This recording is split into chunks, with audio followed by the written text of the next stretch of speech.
And if one who listens about the punishment of hellfire and not feeling afraid of it, but worries about other things, how one can know whether his Eemaan is strong or weak, and what steps should be taken in improving my Eemaan. And if one who listens about the punishment of hellfire and not feeling afraid of it, but worries about other things, what is the strength of his Iman?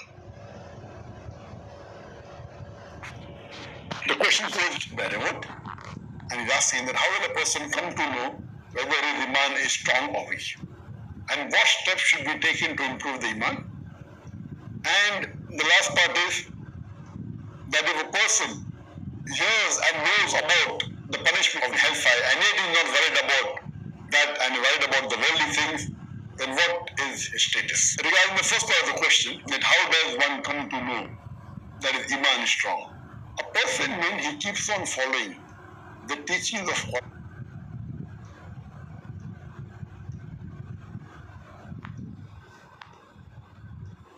and Sahih Hadith, the more he follows, he realizes that his Iman is strong.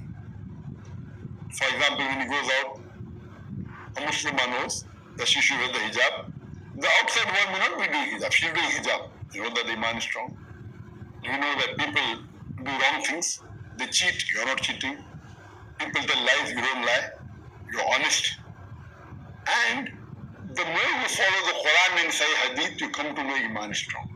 How do you increase your Iman?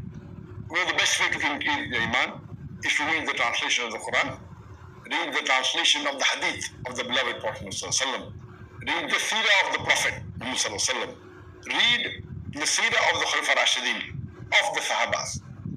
When you look at the lifestyle, you are empowered. You realize that how strong they were in Iman and how weak we are in Iman. So if you read the stories of the Sahabas, your Iman increases. I'd like to give you one incident. That once there was a person who comes and tells the Prophet that the neighbor that is there is not allowing to build the boundary wall of the house because the street is in between. So the Prophet tells the neighbor that if you give that one tree and allow him to build his boundary wall, I will give you a tree in Jannah. And he refuses. He doesn't agree. So when one of the Sahaba, Abu Darda, he heard about this, he goes and asks the Prophet that if I get that tree and see to it, give it to him, will I get a tree in Jannah? The Prophet said, yes, why not? So he goes and tells that neighbor, then do you know who I am? He said, no. He said, I am Abu Darda, who owns the biggest and the most precious garden of dates in Medina. He says, of course, who does not know you? Then he says that, will you give me this tree which is coming in between your neighbor, boundary wall? And for that, in exchange of that tree, I will give you my complete garden of dates, which is the best in Medina. The man says, are you crazy? For my one tree, will you give me the full garden, which is the best in Medina? And says, yes. And the person agrees. Abu Darda comes back home and tells his wife that today I have done a great deal, an excellent deal. The wife asks, what did you do? So he narrates the story about that tree.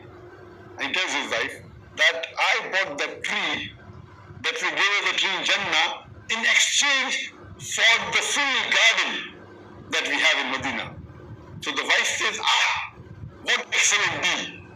In today's world, if suppose you have such a big garden and you want to buy the tree, today's wife will tell you, you're a fool. Why did you give the full garden? You would have given 25% of the garden, or you should have given 50% of the garden. And surely, that man would have agreed. Even if you give 25% of the garden, you will give the one tree. But look at the Iman. The wife says, what a deal. That means both of them, the husband and wife, they didn't want even an iota of doubt that the person will refuse, because they wanted Jannah. And the hadith tells us that for the rest of the life they lived a poor life. But they lived a very happy life because they knew that the Prophet had promised them paradise. So if we hear the stories of the Sahaba, how they lived, how they sacrificed, how they helped each other, the Eemaan increases. And it gives us a feeling that what we are really nothing. Nothing. And we know that at the time of jihad, when the Prophet told the Sahaba that what do you want to contribute? And Hazrat Umar, may Allah be pleased with him, comes and he gives the large wealth to the Prophet. And the Prophet asks him that what have you left home?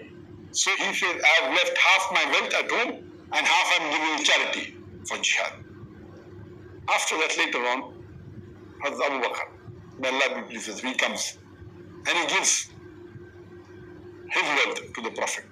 And the Prophet asks him, what have you left home? So he said, I have given all my wealth and I have left Allah and His Rasul at home to take care of us. Imagine what Eemaan. Imagine giving his complete wealth in the way of Allah subhanahu wa ta'ala. When we hear these stories, it increases our Eemaan. It makes us feel so small that we can't even contribute to the cause of Allah subhanahu wa ta'ala.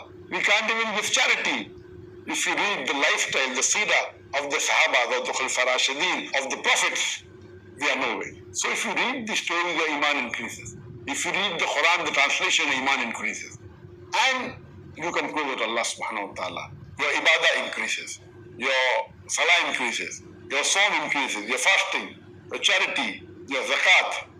All these things, these are signs. And when we realize that Eemaan is increased, we have peace of mind. Wealth cannot buy peace of mind.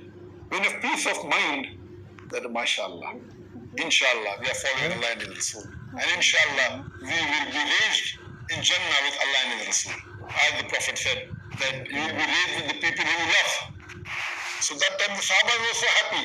They said, we may not be good in deeds, they were the best. After the Anbiyas,